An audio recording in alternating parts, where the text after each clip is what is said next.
For more information, please visit our website www.scienceworld.in. You can motivate us to do more by liking, sharing our Instagram and Facebook page. Also, don't forget to subscribe to our YouTube channel and press the bell icon to get notifications of new videos. Hello everyone, मेरा नाम तुषार भारद्वाज और ये आपका अपना favourite channel science world. आज की video में हम दो टॉपिक कवर करने वाले हैं और वो दो टॉपिक क्या है, कंजर्वेशन ऑफ मोमेंटम और उसका डेरिवेशन। ये काफ़ी इंपॉर्टेंट टॉपिक है।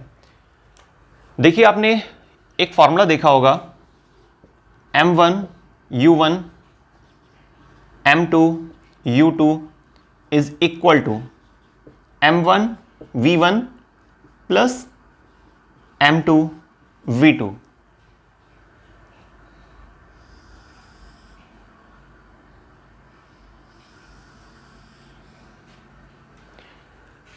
देखिए, दो बॉडीज जब आपस में टकराती हैं, दो व्हीकल जब आपस में टकराते हैं, तो टकराने से पहले, कॉलिजन से पहले जो टोटल मोमेंटम होता है दोनों बॉडीज का, वो इक्वल लिया जाता है, इक्वल कंसिडर किया जाता है, इक्वल माना जाता है। After collision, total momentum before collision remains equal to the total momentum after collision. इसी को कंजर्वेशन ऑफ मोमेंटम कहा जाता है। अगर आप सोचते हैं कि भाई मोमेंटम क्या है, अगर आपको इस चीज में डाउट है, मोमेंटम एक बहुत बेसिक टॉपिक है, बहुत इंटरेस्टिंग टॉपिक है। मोमेंटम एक तरह की प्रॉपर्टी होती है किसी भी ऑब्जेक्ट की, जिस ऑब्जेक्ट का अपना एक मास होना चाहिए, सर्टेन मास होना चाहिए और कुछ वेलोसिटी होनी चाहिए। इसीलिए मोमेंटम को लेकर एक फॉर्मूला दिया जाता है जो बेसिक फॉर्मूला है,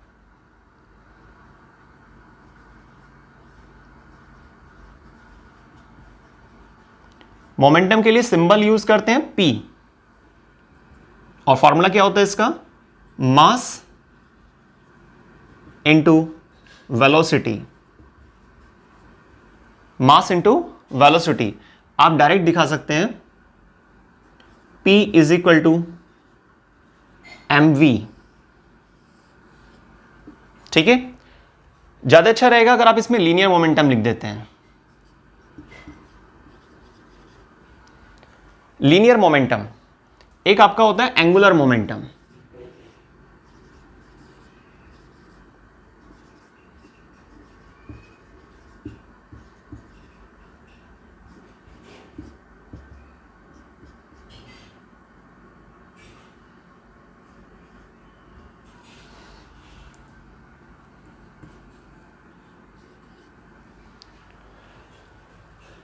देखिए, यहां पर दो तरह से मोमेंटम डाला गया है, एक लीनियर मोमेंटम, एक एंगुलर मोमेंटम। ठीक है, लीनियर मोमेंटम या एंगुलर मोमेंटम।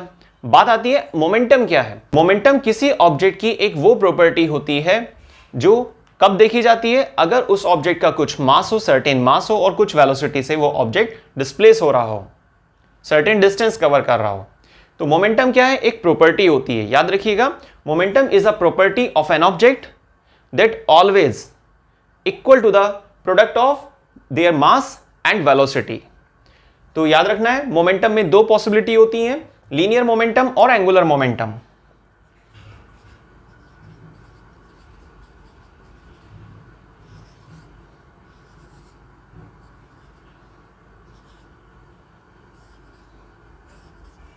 ठीक है, मोमेंटम क्या है, किसी ऑब्जेक्ट की एक प्रॉपर्टी जो उस ऑब्जेक्ट के मास और वेलोसिटी के मल्टीप्लिकेशन के इक्वल ली जाती है।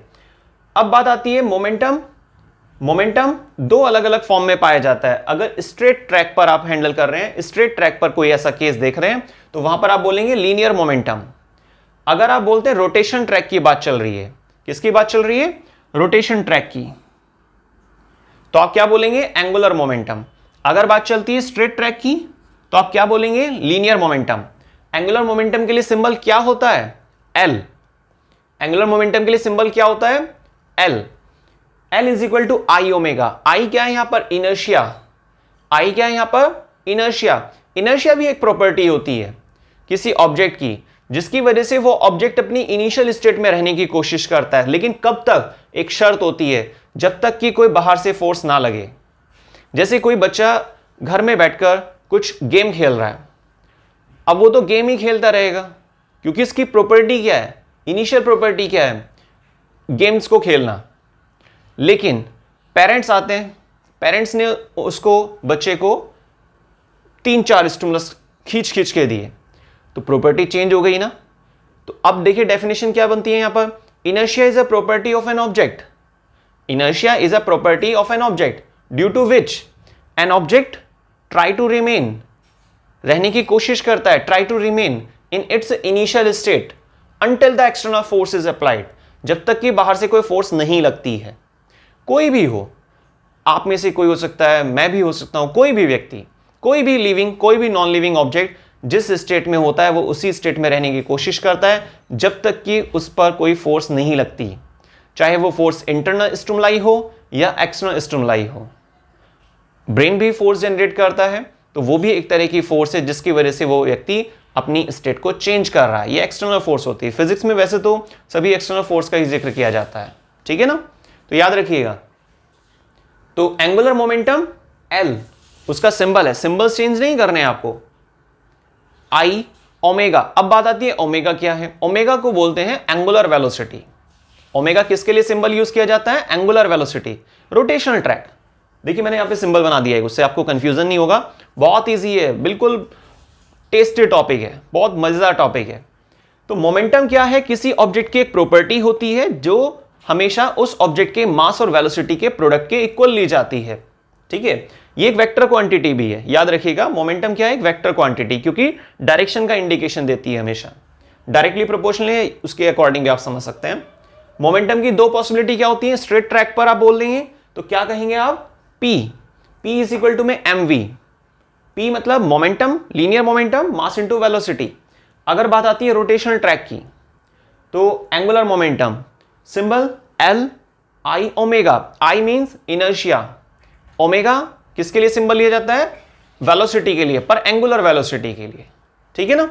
तो ये चीज आपको ध्यान रखनी है, ये एक आपके पास बेसिक इंट्रोडक्शन है मोमेंटम क्या है। अब ये जो मैंने ऊपर फार्मूला लिखा है ये किसके लिए, कंजर्वेशन के लिए, किसके लिए है ये, कंजर्वेशन ऑफ मोमेंटम, शॉर्ट में लिख दिया मैंने। तो ये हमारे पास टॉपिक कवर करना बहुत जरूरी था। वैसे आज का हमारा जो वीडियो का मेन टारगेट है वो क्या है, आपको एक डेरिवेशन समझाना कंजर्वेशन ऑफ मोमेंटम के लिए, कि भाई मोमेंटम कभी खत्म नहीं होता। जिस चीज में आपने कंजर्वेशन वर्ड लगा दिया तो इसका मतलब सीधी सी बात, बिल्कुल लाइन खत्म हो गई है, बचा के चलना। कंजर्वेशन का मतलब क्या होता है, बचा के चलना, संरक्षित करना।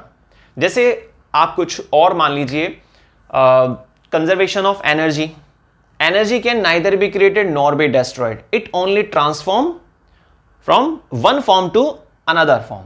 एनर्जी कभी खत्म नहीं होती है, हमेशा एक रूप से दूसरे रूप में चेंज होती रहती है, दूसरे से तीसरे रूप में चेंज होती है, तीसरे से पहले में चेंज होती है, ऐसे ही चलता रहता है।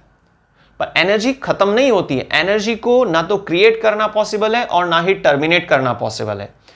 लेकिन क्या होता है ना, जैसे आपने एक और लाइन भी सुनी होगी, सिस्टम प्लस सराउंडिंग, पूरे यूनिवर्स की एनर्जी जो है वो कांस्टेंट रहती है, लेकिन सिस्टम से निकलती है सराउंडिंग में। मान लीजिए कोई कहता है कि भाई मैं तो बहुत देर से बोल रहा हूं, मैं बहुत देर से समझा रहा हूं कोई टॉपिक और मेरी तो एनर्जी का लॉस हो गया है, ठीक है, और उसके बराबर में कोई व्यक्ति खड़ा हुआ है ना। या आप ये मान लीजिए कि आप काफी देर से पढ़ाई कर रहे थे, बोल बोल के पढ़ रहे थे, लिखकर भी प्रैक्टिस कर रहे हैं, मतलब बढ़िया तरीके से पढ़ाई कर रहे हैं, ठीक है।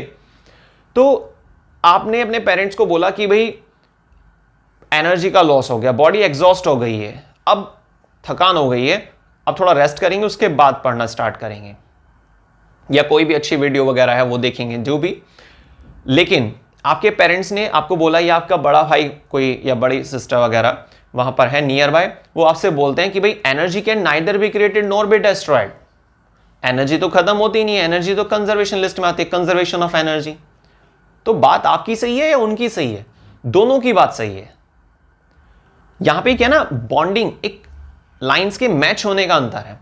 आपने अपनी जगह पर ठीक कहा, क्योंकि आपकी बॉडी से तो एनर्जी का लॉस हुआ ना, सराउंडिंग में चली गई है। उन्होंने भी ठीक कहा, उन्होंने किस बेस पर कहा? ओवरऑल, क्योंकि ओवरऑल देखा जाए तो एनर्जी कांस्टेंट रहती है, एनर्जी कंजर्व रहती है। तो याद रखिएगा, सिस्टम से निकलती है, सराउंडिंग में चली जाती है। जब भी बात आती है ना कंजर्वेशन की, तो हमेशा एक ही मीनिंग होता है, संरक्षित रहना, बचे रहना, बचाकर चलना। ठीक है, तो अब अपने टॉपिक पर आते हैं, कंजर्वेशन ऑफ मोमेंटम। ऐसे ही मोमेंटम वो भी खत्म नहीं होता है। कंजर्वेशन ऑफ मास आपने सुना होगा, मास can neither be created nor be destroyed. तो ऐसे बहुत सारे टॉपिक हैं। खैर, तो कंजर्वेशन ऑफ मोमेंटम में यहां पर एक फॉर्मूला लिखा है मैंने। इस फॉर्मूले के जरिए आपको क्या साबित किया जा रहा है, क्या समझाने की कोशिश की जा रही है कि अगर कोई दो बॉडी आपस में टकराती हैं, किसी दो बॉडी का कॉलिजन होता है, किसी दो व्हीकल का कॉलिजन होता है, आपने देखा होगा बहुत। ये एग्जांपल बुक्स में नहीं है, ये आपके आसपास ही है।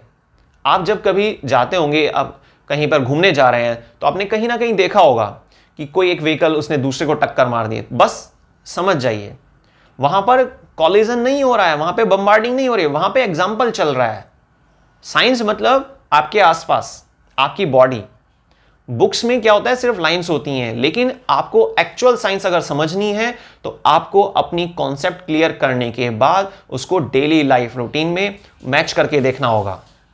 सारे एग्जाम्पल मिलेंगे, 101% एग्जाम्पल सारे मिलेंगे, सारे एग्जाम्पल। कोई भी बुक्स का टॉपिक हो, आप मैच करके देखिए। अगर मैच नहीं होता तो आप कमेंट में लिखिए, मैं आपको रिप्लाई करूंगा जल्दी से जल्दी, और आपको एग्जाम्पल मैच करा के दिखाऊंगा अपने आसपास सराउंडिंग के सिचुएशन से। सेम ऐसी है, ठीक है। तो वहां पर क्या होता है, जो कॉलिजन देखा आपने, वो एक्चुअल में कॉलिजन तो है, बात ठीक है, पर वो कॉलिजन नहीं है, वो आपको कुछ समझा रहे हैं, कुछ सिचुएशन आपके सामने बन रही है जो एक टॉपिक से मैच हो रही है, और वो क्या है, कंजर्वेशन ऑफ मोमेंटम। अब देखिए, हमें इसी को ड्राइव करना है। मेन टारगेट जो हमारे आज की वीडियो का, वो क्या है, डेरिवेशन। इस फॉर्मूले को प्रूव करना है, कैसे इस फॉर्मूले को निकाला जा सकता है। क्लियर? तो ये टॉपिक्स आपको क्लियर हुआ, जो बेसिक इंट्रोडक्शन बहुत जरूरी था डेरिवेशन को करने से पहले, शुरू करने से पहले। तो स्टार्ट करते हैं, derivation for conservation of momentum. ठीक है, देखिए, सबसे पहले हम दो व्हीकल बनाएंगे, उनको अच्छे से लेबल करेंगे कि भाई फर्स्ट बॉडी, सेकंड बॉडी कौन सी क्या है ना। पहले एक बार डायग्राम बना लेते हैं, उसके बाद फिर समझते हैं।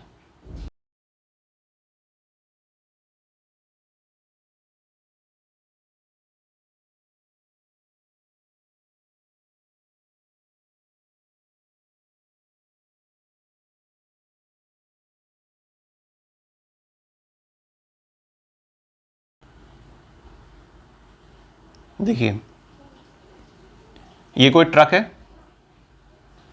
लग रहा है ट्रक या नहीं लग रहा है? बिल्कुल लग रहा है।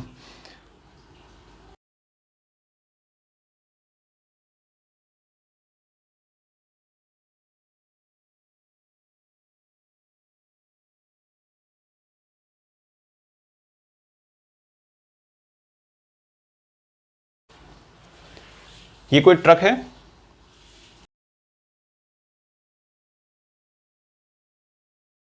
और यहां पर हम इसको एक कार बना देते हैं कोई।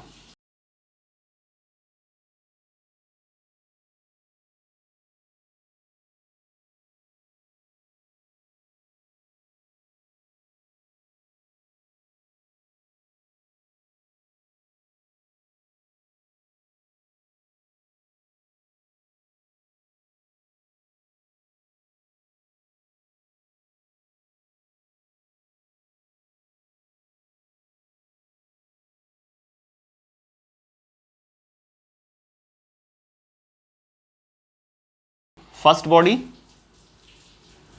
जिसको हम क्या मानकर चल रहे हैं, ट्रक। तो आप ट्रक को कंसीडर करेंगे कि भाई ये फर्स्ट बॉडी है। कार को सेकंड बॉडी मान लेते हैं। हालांकि आप चेंज भी कर सकते हैं, उससे कोई दिक्कत नहीं है, पर जैसे भी आप उसको मानेंगे फर्स्ट सेकंड बॉडी, उसी के हिसाब से फिर हमें आगे डेरिवेशन में सिंबल्स यूज करने होंगे। ये कोई ग्राउंड सरफेस है,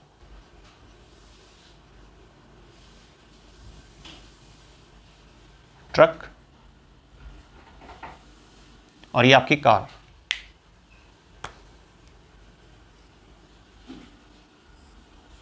ठीक है, ये फर्स्ट बॉडी है और ये सेकंड बॉडी है।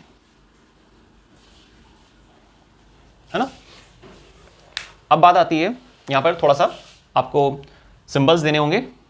मास m1, इसी तरीके से मास इसको m2, क्योंकि सेकंड बॉडी लिया है ना हमने, इसीलिए initial velocity, initial velocity u1,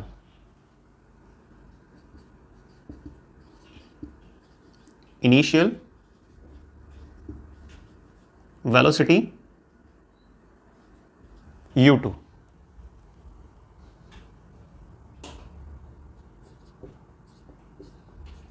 देखिए मैंने शॉर्ट में लिख दिया बिफोर कॉलिजन, इसी तरीके से यहां पर भी बिफोर कॉलिजन, कॉलिजन से पहले।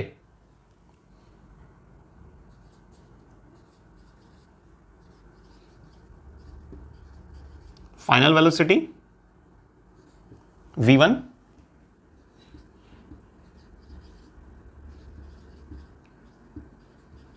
Final velocity v2।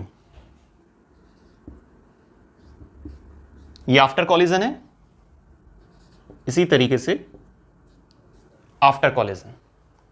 ठीक है, तो यहां पर हमने थोड़ा सा सिंबल्स वगैरह समझ लिए हैं कि भाई फर्स्ट बॉडी हम मानकर चल रहे हैं ट्रक को, सेकंड बॉडी मानकर चल रहे हैं कार को। अब कॉलिजन कब होगा? अगर ये दोनों कुछ डिस्टेंस बनाए हुए हैं और सेम अपनी अपनी वेलोसिटी से चल रहे हैं, जैसा कि इनिशियली चल रहे थे, तो क्या कॉलिजन होगा? क्या बम्बार्डिंग होगी? टकराव होगा? बिल्कुल नहीं होगा, कॉलिजन की चांसेस ही नहीं है। लेकिन देखिए क्या होगा, किसी वजह से पता नहीं क्या याद आया, कुछ भी जो भी रीजन रहा, फर्स्ट बॉडी को लगा कि भाई ये काफी आगे निकल गया है, तो इसने ओवरटेक करने की सोची। फर्स्ट बॉडी ने सेकंड बॉडी को ओवरटेक करने का डिसाइड किया, और ऐसे में क्या होता है, बम्बार्डिंग हो सकती है, कॉलिजन हो सकता है, टकराव हो सकता है। और जैसा कि केसेस देखे भी जाते हैं, भाई एक्सीडेंट कब होता है? जब हम ओवरटेक करने की कोशिश करते हैं। मैक्सिमम केसेस में यही होता है। भाई अगर मैं अपनी वेलोसिटी से चल रहा हूं और सामने वाला व्यक्ति कोई भी व्हीकल जो यूज कर रहा है वो अपनी वेलोसिटी से चल रहा है, ठीक है, और कोई ओवरटेक की कोई कंडीशन नहीं आ रही है, ना उसके ना मेरे दिमाग में, तो क्या कॉलिजन होगा? बिल्कुल नहीं होता। कॉलिजन के 90% चांसेस जो होते हैं, टकराव एक्सीडेंट के जो 90% चांस होते हैं, वो ओवरटेक के दौरान ही होते हैं। ठीक है, तो ऐसे में क्या हुआ, ट्रक ने कार को टक्कर मार दी। अब जैसे ही कॉलिजन हुआ, तो कॉलिजन एक पॉइंट है जिससे पहले कुछ सिचुएशन है, जिसके बाद में कुछ सिचुएशन है। तो अब हम क्या ले रहे हैं, दो part, before collision, after collision. Collision से पहले की सिचुएशन और कॉलिजन के बाद की सिचुएशन। देखिए हेडिंग क्या है, कंजर्वेशन ऑफ मोमेंटम। हेडिंग क्या है, कंजर्वेशन ऑफ मोमेंटम, जिसके लिए अभी हमने एक फॉर्मूला भी लिखा था स्टार्टिंग में, जो हमारा आज का वीडियो का मेन टारगेट है। तो कॉलिजन से पहले टोटल मोमेंटम, कॉलिजन के बाद टोटल मोमेंटम, दोनों इक्वल रहते हैं। ठीक है, दोनों कैसे होते हैं, इक्वल होते हैं। पर वो क्या इक्वल आ सकते हैं, उसी को हमें साबित करना है अपने कुछ स्टेप्स के जरिए। अब देखिए यहां पर हमने फर्स्ट बॉडी का मास m1, उसकी initial velocity u1, final velocity v1 after collision, है ना। सेम इसी तरीके से सेकंड बॉडी के लिए, है ना। यहां पर आप ऐसे एक पार्टीशन सा बना दीजिए। अब आती है बात total momentum. Total momentum before collision. तो देखिए टोटल मोमेंटम बिफोर कॉलिजन मतलब टकराव से जस्ट पहले, है ना। कॉलिजन बम्बार्डिंग से जस्ट पहले, एक्सीडेंट से जस्ट पहले जो टोटल मोमेंटम है। तो क्या करेंगे आप उसके लिए, पहली बॉडी का मोमेंटम, है ना, कॉलिजन से पहले, और दूसरी बॉडी का मोमेंटम, दोनों को ऐड कर देंगे। तो उसके लिए सिंबल्स देखिए इस तरीके से बनते हैं, m1 u1, ये फर्स्ट बॉडी का momentum before collision, plus m2 u2 second body का मोमेंटम बिफोर कॉलिजन। तो ये हमारे पास टोटल मोमेंटम हुआ बिफोर कॉलिजन। इसको आप फर्स्ट इक्वेशन कुछ नंबर डाल देना, है ना। अब इसी तरीके से बात आती है total momentum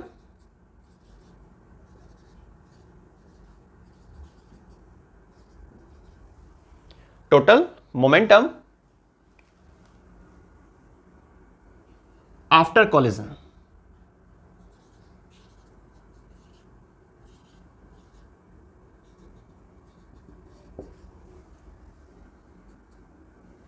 total momentum after collision, टकराव के बाद टोटल मोमेंटम कितना होगा?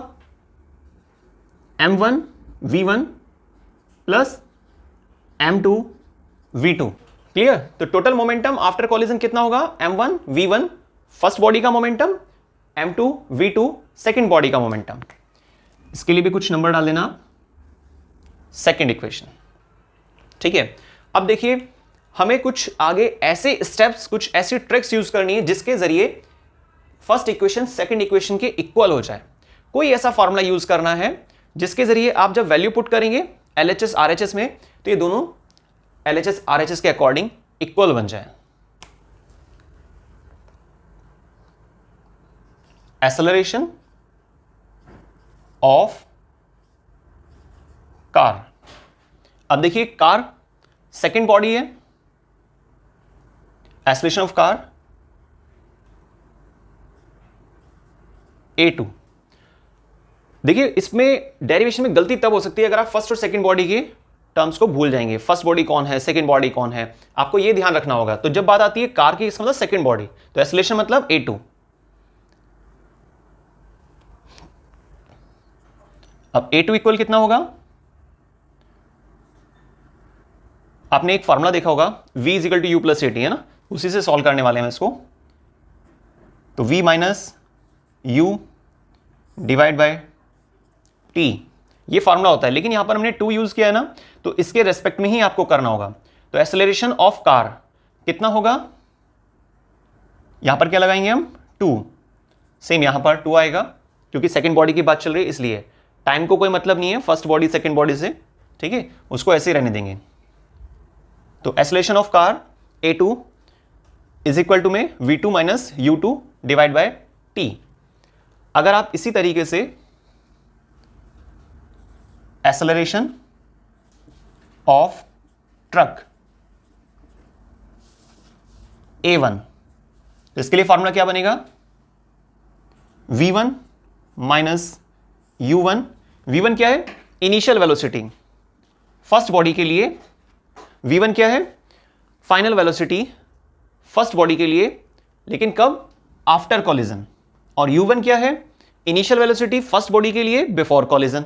ये चीजें याद रखिएगा, जो हमने स्टार्टिंग में समझी थी ना, वो बहुत ज्यादा इंपॉर्टेंट थी। टी में भी आपको याद रखना है, टाइम के लिए 1 और 2 नहीं लगाना है, क्योंकि टाइम को मतलब नहीं है कि फर्स्ट बॉडी है, सेकंड बॉडी है, थर्ड बॉडी, कोई मतलब नहीं है उसको इस चीज से। तो आपने एक्सेलरेशन के लिए फार्मूला बना लिया है, ट्रक के लिए भी, और एक्सेलरेशन ऑफ कार के लिए भी एक फार्मूला तैयार कर लिया है। अब आप क्या लिखेंगे नेक्स्ट स्टेप में? Force. Force on car by truck. तो देखिए कार पर फोर्स लग रही है, ट्रक की वजह से लग रही है।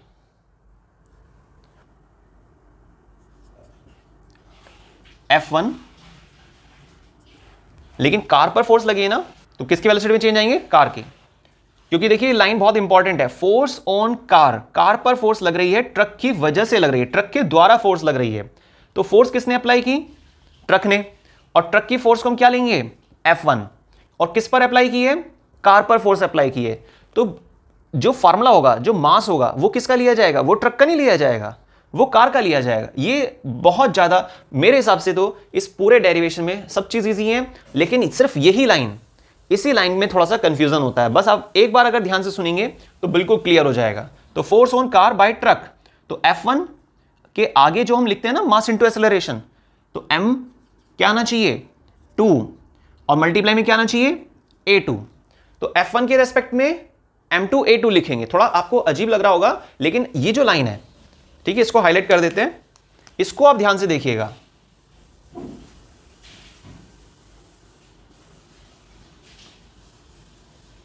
ठीक है, तो ये फॉर्मूला बन गया है। इसी तरीके से आप यहां पर भी बनाएंगे,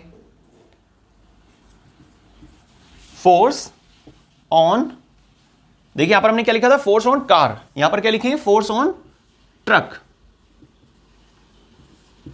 बाय कार। तो ट्रक पर फोर्स लग रही है, कार के द्वारा लग रही है। तो कार ने फोर्स लगाई ना, तो कार कौन सी बॉडी थी, सेकंड बॉडी, और सेकंड बॉडी के लिए आप फोर्स क्या लेंगे, F1 या F2, बताइए सेकंड बॉडी के लिए फोर्स क्या लेंगे, F2, ठीक है, क्योंकि फोर्स ऑन ट्रक, लेकिन किसने फोर्स लगाई है, कार ने लगाई है। तो F2 इज इक्वल टू में क्या हो जाएगा, किस पर लगी है फोर्स, ट्रक पर लगी है, और ट्रक क्या है, फर्स्ट बॉडी, तो M1 A1। क्लियर हुआ। अब आपको क्या करना है, वैल्यूज पुट कर देनी है, यहां पर आपने A2 और F1 वगैरह जो है, तो आपको क्या करना है, अब वैल्यू पुट कर देनी है इस फॉर्मूले के अंदर। ये A2 यहां से लीजिए और इसको पुट कर दीजिए। A2 बराबर कितना था, ये सब, तो F1 इक्वल M2 मल्टीप्लाई में V2 माइनस U2 और डिवाइड बाय T। इसी तरीके से F2 equal M1 V1 minus U1 divide by T, ठीक है, याद रखिएगा। इसको थोड़ा पार्टीशन सा कर दीजिए आप, क्योंकि दोनों बॉडीज की बात चल रही है ना। ये आपकी कार के रेस्पेक्ट में लाइन स्टार्ट की थी हमने, और ये ट्रक के रेस्पेक्ट में। ये पॉइंट जरूर याद रखने हैं आपको, बहुत इंपॉर्टेंट है ये, है ना। अब देखिए नेक्स्ट,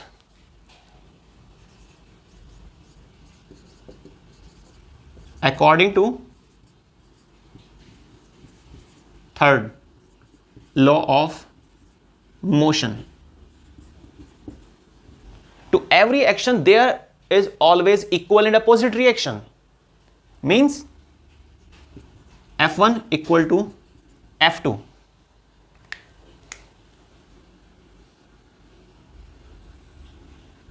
ठीक है, ये एक फॉर्मूला होता है, आपने सुना होगा, और इन केस अगर आपने नहीं भी सुना है तो आपको सुन लेना है, ठीक है। मतलब ये फॉर्मूला जरूर याद रखना है। न्यूटन के 3 जो रूल्स दिए गए थे, तो थर्ड रूल के अकॉर्डिंग हर एक एक्शन फोर्स रिएक्शन फोर्स के इक्वल होती है, उसके लिए स्टेटमेंट भी होती है, to every action there is always equal and opposite reaction. तो देखिए न्यूटन के थर्ड लॉ के अकॉर्डिंग क्या कहा जाता है, to every action there is always equal and opposite reaction, F1 is equal to F2। लेकिन यहां पर एक माइनस भी लगाना होता है आपको। माइनस क्यों लगाया भाई, माइनस इसलिए क्योंकि action force positive, reaction force just opposite. देखिए डेफिनेशन में क्या आ रहा है, to every action there is always equal and opposite reaction, equal and opposite, इसी वजह से यहां पर माइनस लगाना होता है।